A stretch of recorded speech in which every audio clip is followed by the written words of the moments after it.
Você já ouviu falar em tempestades de fogo? Não é uma metáfora poética, mas um fenômeno real e aterrorizante.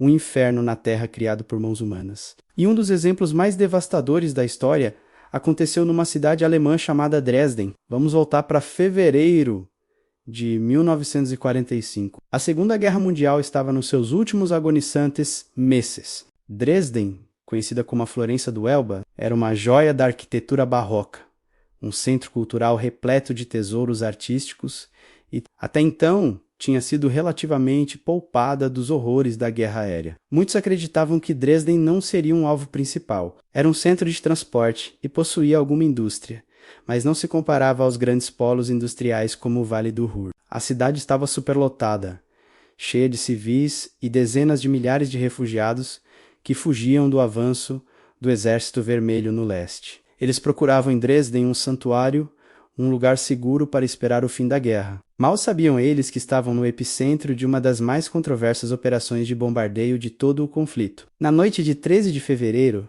a primeira onda de bombardeiros britânicos chegou. As sirenes de ataque aéreo soaram, mas muitos moradores, acostumados a falsos alarmes, não deram a devida importância. Desta vez, era diferente. Centenas de aviões Lancaster despejaram uma mistura mortal de bombas explosivas de alta potência e milhares de bombas incendiárias. As explosivas destruíam os telhados, janelas e portas, expondo o interior dos edifícios. Em seguida, as incendiárias caíam dentro dessas estruturas de madeira, transformando casas, igrejas e palácios em tochas gigantes.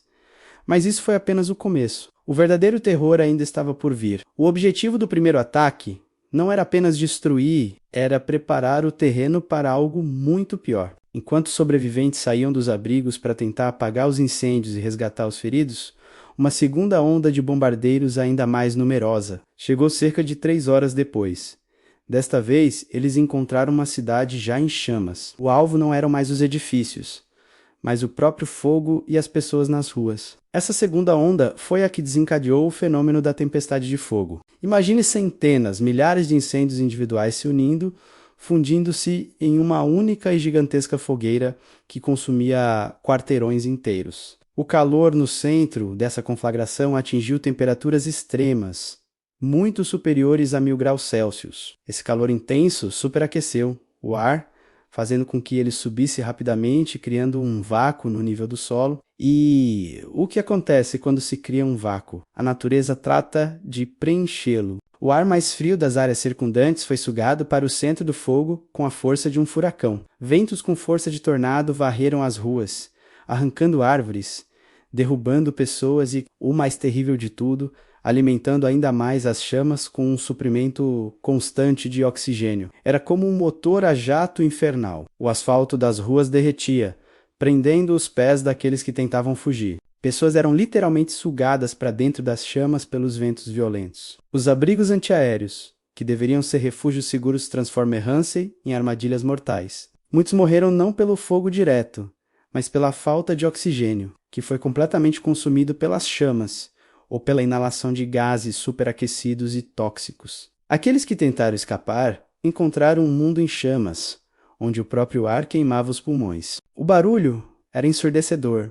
O rugido do fogo, as explosões, o colapso dos edifícios e os gritos das vítimas. No dia seguinte, 14 de fevereiro, enquanto a cidade ainda ardia e a fumaça transformava o dia em noite, bombardeiros americanos chegaram para uma terceira e quarta onda de ataques.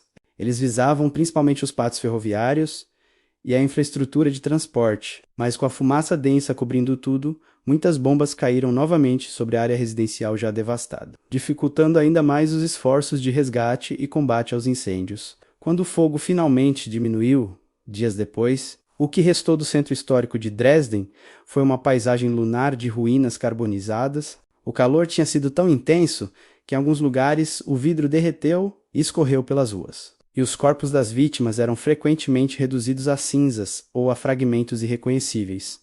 O número exato de mortos é debatido até hoje. As estimativas mais aceitas por historiadores ficam em torno de 25.000 pessoas, mas o caos da época, com a presença massiva de refugiados não registrados, torna impossível um cálculo preciso. O bombardeio de Dresden tornou-se um dos pontos mais polêmicos da Segunda Guerra Mundial. Os aliados argumentaram que era uma operação militarmente justificável, destinada a paralisar o sistema de transporte alemão e apressar o fim da guerra. Afirmaram que Dresden era um alvo legítimo. No entanto, críticos, incluindo figuras proeminentes da época como Winston Churchill, que inicialmente apoiou a operação, mais tarde questionaram a moralidade de um ataque tão devastador contra uma área urbana densamente povoada. Para muitos, o bombardeio de Dresden simboliza o horror da guerra total, onde a distinção entre combatentes civis se torna perigosamente tênue. Foi um exemplo brutal de como a tecnologia da guerra pode criar um inferno artificial,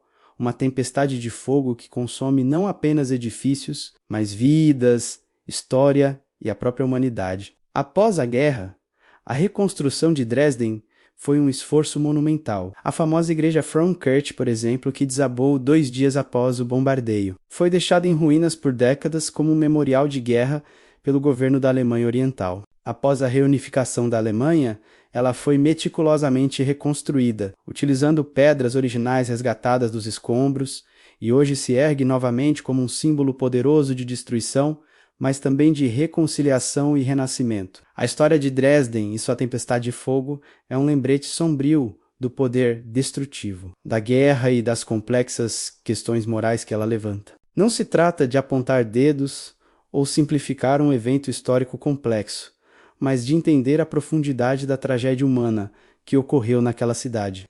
É uma história que precisa ser contada para que nunca esqueçamos as consequências terríveis de quando o céu se transforma em chamas. Obrigado por assistir. Se você se interessou por essa história e quer aprender mais sobre momentos marcantes do passado, não se esqueça de se inscrever no canal e ativar as notificações. Até a próxima!